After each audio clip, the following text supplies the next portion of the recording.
Good evening, everyone, and thank you for joining us tonight for our April 8th, 2025 meeting of the Keene Board of Education. If you would all rise and join me in the Pledge of Allegiance. I'd like to ask Dylan to lead us in the pledge. I pledge allegiance to the flag of the United States of America and to the republic for which it stands, one nation, under God, indivisible, with liberty and justice for all.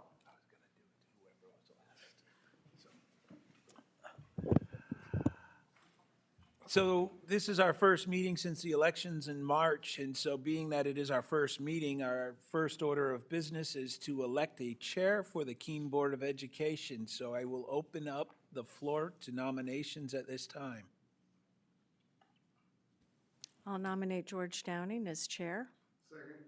I've got a first and a second for Mr. Downing. Any other nominations for board chair? Hearing none, I'll go ahead and close the nominations, and I will ask those in favor of Mr. Downing continuing to serve as the chair for the Keene Board of Education, please indicate by saying aye. Aye. Any opposed? Anyone sustaining? Motion carries 9-0. The meeting is now yours. Thank you, Rob. And we could just adjourn and go home. All right, I'll open the floor to nominations for vice chair. I will nominate Raleigh Omerad as vice chair. Second. Any other nominations? All right, seeing none, all those in favor? Any opposed? Carries 9-0. I believe I get to appoint the secretary. I've actually reviewed our manual. And Jacqueline, if you're willing. I am. All right, so Jacqueline Headings will be secretary, and Chris, parliamentarian again? All right. We will go over committees. Rob? Yep, just to be clear, those two responsibilities are not elected. Those are appointed by the board chair. So that's why there isn't a second and therefore, so on. Correct, thank you. We'll go over committees and school liaisons later on the agenda. We have it under new business. Which brings us to, Rob, we have no official recognitions tonight? All right. Public input is open. It is George, 6. if I may, are we not doing Keene Middle School, provided some recognitions? I did not get any confirmation on that, and we don't have anyone in attendance, so we will invite them next month. All right, public input is open for half an hour. We don't have any public at this time. It is 6:35, so that'll stay open until 7:05. If anyone happens to come in, we'll invite them. Those of you watching on the live stream, if you wish to submit public input in writing, you can send it to the superintendent or the chair, care of Shayna Pelkey at the SAU Central Office. And her email is available on the website, spelkey@sau29.org. All right, consent agenda. Can I have a motion to approve the consent agenda? Second.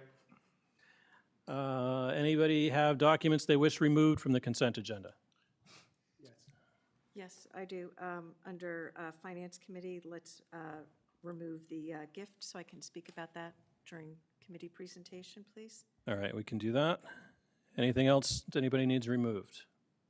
Not All to right. be removed, just scribble corrections. Yeah, well, and that's my next question. Are there any scribblers, errors, corrections to the minutes that are contained? Yeah, go ahead, Jacqueline.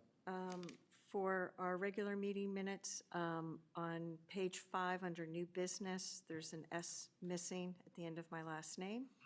And then also in that, in the minutes, area agreements should be in the plural since we had multiple agreements, not a singular. Oh, nice catch. All right, thank you. Any other corrections? All those in favor of passing the consent agenda minus the gift? All those, any opposed? All right, carries 9-0. Thank you. We do have, this doesn't fit under correction, but Jacqueline and I were going over the minutes earlier, and she pointed out something that we missed. We did have a special meeting that was primarily in non-public prior to last month's meeting, and we did not seal the minutes to that special hearing, the non-public portion, and we should have. I think that we all kind of assumed it was just grouped with the regular non-public, but that's not true. So could I have a motion to seal the minutes of the non-public meeting from, what was the date? Hold on, let me just double check, March George. 11th, I don't yes. think it was for the special. I think it was for our regular. Let me double check. Because one of them does indicate it's sealed and the other one does not. I think what I saw was that we came out of our regular non-public session and sealed those minutes. So for our full board non-public session meeting minutes, those do not indicate that they are sealed indefinitely. March 11th. Second. All right, does everybody understand what we're doing here? Paige, you figure out what we're, okay. All right, all those in favor? Any opposed? Carries 9-0. No, and we just wanted to make sure, I think we did the motion that night, but we only did it for one set of non-public, and we had to make sure we got both of them. All right, and thank you, Jacqueline, for catching that earlier. All right, report of the student representative, Ms. Holmes. Yep. The 2025 Keene High School prom is May 17th. The theme is Once Upon a Time. It will be $55 a ticket, and to purchase a ticket, all attendees will need to turn in a waiver, and it has to be signed. The location is the same as last year, Hidden Hills and Ringe, but the time changed. It's now 8 to 11 p.m. Tickets for seniors will go on sale Tuesday, April 15th, and for the rest of the juniors, it will go on sale after April break on Monday, April 28th. There will be an Amazon wish list sent out for any parents or community members who would like to help out with purchasing decorations. Mr. Keene High, it will be held in the Keene High Auditorium on Saturday, May 10th, with a tentative start time of 7 p.m. It's a fundraiser for charity, and the winner gets to choose which charity all proceeds are donated to. We invite everyone from the community to come out and support the crowning of the next Mr. Keene High. And finally, Keene High School's yearly tradition of nostalgia is this Friday and Saturday, April 11th and 12th, starting at 7 p.m. It's the 49th time this show has been held at Keene High, and lots of great acts are performing, and a big thanks to the stage crew for all their contributions and help with putting on this event. All right, thanks, Araya. All right, report of the board chair. This is 2 or 3 months worth of reports all kind of backed up together. And I do want to thank the support I got from the board as I was going through some family troubles the last couple months. And you guys covered for me ably, and I very much appreciate that. The first thing we need to talk about is what we saw happen in some neighboring districts at budget time. It did not happen in Keene this year, but it easily could. We had 2 neighboring districts that lost about 8% of their budget at their town meetings. An organized coalition came to each of their first sessions and removed $3 million off of a $30 million budget in both communities. And if you've been watching the news, you've seen how that's played out. It's going to have a devastating effect on those schools for the next year. Nobody in New Hampshire, and especially nobody in this corner of New Hampshire, operates with 8% extra money in their budget. I tried to do a thought exercise and figured out what that would mean for us and what we would have to cut, and it's disastrous. There's no way to do that without cutting staff, just for starters. I know one district looked at cutting all of their sports, all of their extracurriculars, and their pre-K program just to get under the wire. And we would be looking at similar kinds of cuts. It's important to remember we are used to the Keene community supporting public education. Traditionally, they've been very supportive. There's only been one time in my memory that the budget has been shot down, and that was part of a larger rebellion on the part of Keene, where they voted everything down on the ballot that year, except I think for the custodian's contract, if I remember correctly. We did have for a while a organized group that came to our first session and tried to significantly cut our budget. Unfortunately, we had a pretty organized resistance to that was also coming. But since COVID, we've pretty much had about 50 members of the public come to our first session, and about 40 of them have been in favor of what we're trying to do. So it's been a comfortable meeting. But 50 is not a large bar if a group decided to coordinate and come and vote down our budget.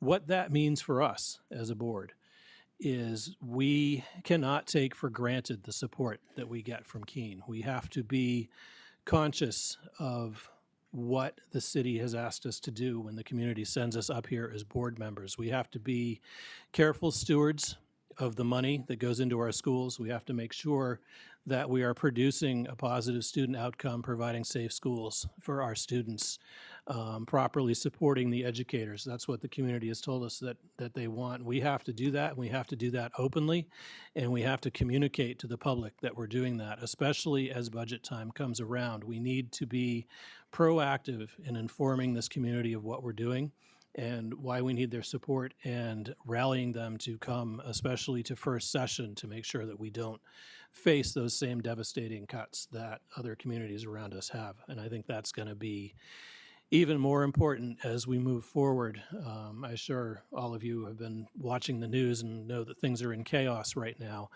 And in a real sense, that chaos is going to show up in everybody's pocketbooks. It's going to show up in tax bills from the state. It is going to show up in concern and worry about being able to pay people's taxes. And we're going to have to recognize that that feeling is out there and work with our community to get through what's coming. Which leads us fairly neatly to my other major point. There are large segments of our school population that are under attack from the state and federal governments. Right now, it is mostly our most marginalized members of our community. That is also part of our job, is to make sure that our schools are providing a safe space for those people, and that we are setting policies, and that we are ensuring that the district is adhering to policies that protect our most marginalized students and our most marginalized teachers. You guys know I don't like to have to do stuff like this. I would like us all to be moving along smoothly and be able to concentrate just on our schools being the best they can, providing the best atmosphere for our students. But this is too big. We can't let our most marginalized be victimized. You hit on two very important, and is basically to get one camp out. I am, as an individual. Yes. Yes. Yes. That concludes public business tonight. Thank you to all the administrators who hung out with us, and Jen, of course, for taking our minutes, and anyone who was watching on the live stream. We will reconvene for non-public in the back room over here in 5 minutes. Remember to turn your mics off.